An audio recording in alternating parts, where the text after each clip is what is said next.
वरदा विठ्ठल श्री ज्ञानदेव तुकाराम सद्गुरु गुंडा महाराज की जय। सद्गुरु हरी महाराज की जय। गुरु तेथ ज्ञान ज्ञानी आत्मदर्शन दर्शनी समाधान आथी जैसे। संत शिरोमणी श्री ज्ञानेश्वर महाराजांनी आपल्याला समाधान कुठं मिळतं याबद्दलचा विचार सांगितलेला आहे।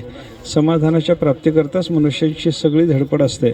मनुष्य संसार करील तरी समाधानाकरता, मनुष्य परमार्थ करील तरी समाधानाकरता।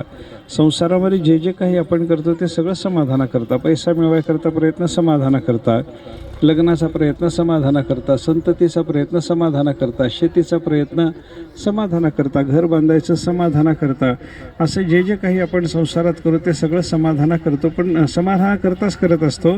पण संसारामध्ये समाधानाचा लाभ मनुष्याला होतच नाही।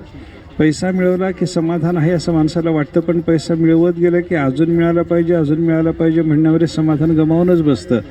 असं संसारामध्ये जे जे काही आहे ते प्राप्त करून घेण्यामध्ये माणसाला खरं समाधान प्राप्त होत नसल्यामुळं संतांनी असं सांगितलं, समाधानाच्या प्राप्तीकरता भगवंताचं दर्शन पाहिजे। देवाच्या दर्शनाशिवाय, भगवंताच्या साक्षात्काराशिवाय मनुष्याला खरं समाधान प्राप्त होत नाही। तुका म्हणे मना झाले समाधान, देखील चरण वैष्णवाचे म्हणजे साधूचे चरण पहा किंवा परमात्म्याचे चरण पहा, त्याच्यामध्ये आपल्याला समाधान आहे असा विचार संतांनी सांगितला।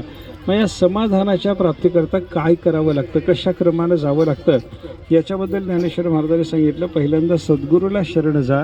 सद्गुरूला शरण गेल्याच्या नंतर गुरु तेथ ज्ञान, त्या सद्गुरूच्याकडे ज्ञान असतं आणि त्या ज्ञानाचा उपदेश त्याने आपल्याला केल्याच्या नंतर त्या ज्ञानाने काय होतं, ज्ञानी आत्मदर्शन, आपल्याला आत्मदर्शन परमात्मा दर्शन होतं।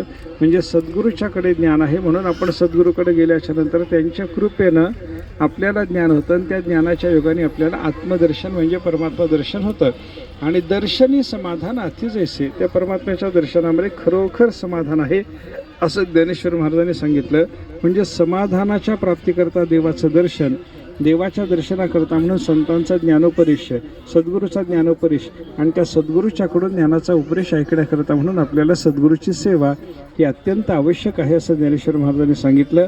म्हणून आपण मनुष्य देहाला आल्याच्या नंतर सद्गुरूची सेवा करून ज्ञान प्राप्त करून घेऊन त्या ज्ञानाच्या योगानं भगवंताचं दर्शन मिळवून मनुष्य जीवनामध्ये समाधान प्राप्त करून घेतलं पाहिजे असा विचार एकंदर ज्ञानेश्वर महाराजांनी आपल्याला सांगितलेला आहे। तो आपण लक्षात ठेवून त्याप्रमाणे संत सेवेला लागलं पाहिजे।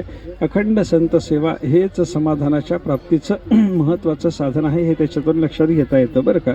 सद्गुरू गुंडा महाराजाचा पालखी सोहळा घेऊन आपण परवाच्या दिवशीपासून मैलारला निघालेले, देगलूरपासून मैलारपर्यंत आपला हा पालखी सोहळा जाणार आहे। त्याच्यामध्ये आता येडूरला आपण दुपारच्या वेळेला थोडीशी विश्रांती करता म्हणून या ठिकाणी थांबलो आणि येडूरच्या सगळ्या भाविक मंडळींनी दिंडीची सगळी व्यवस्था केली, नाश्त्याची व्यवस्था केली, सद्गुरूचं स्वागत केलं आणि या सगळ्या सेवेच्या निमित्तानं सद्गुरूच्या चरणी, सद्गुरू गुंडा महाराजांच्या चरणी अशी प्रार्थना करतो की या येडूरच्या सगळ्या लोकांना परमात्म्याच्या कृपेनं, सद्गुरूच्या कृपेनं पूर्ण समाधानाचा लाभ व्हावा आणि अनंत कालपर्यंत संत सेवेची प्रवृत्ती यांच्या अंतःकरणामध्ये राहावी। कुंडलिक वरदार विठ्ठल श्री ज्ञानदेव तुकाराम विठ्ठल विठ्ठल विठ्ठल विठ्ठल विठ्ठल विठ्ठल। कुंडलिक वरदार विठ्ठल श्री ज्ञानदेव तुकाराम सद्गुरू गुंडा महाराज की जय। सद्गुरू हरी महाराज की जय। शिवा मल्हारी येळकोट येळकोट जय।